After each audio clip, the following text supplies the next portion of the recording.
ihr mich aber erschreckt. Oh, also.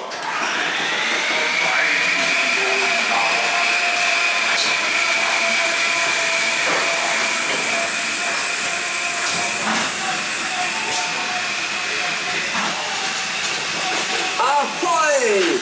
Ich bin Sinbad, der Herr der 7 Meere. Habt ihr Mut und starke Nerven? Dann kommt mit auf meine fantastische Abenteuerreise. Ich rate euch, bleibt sitzen und haltet euch fest.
Ihr habt Mut und starke Nerven bewiesen. Ich freue mich auf unser nächstes Abenteuer. Ahoi! Ahoi!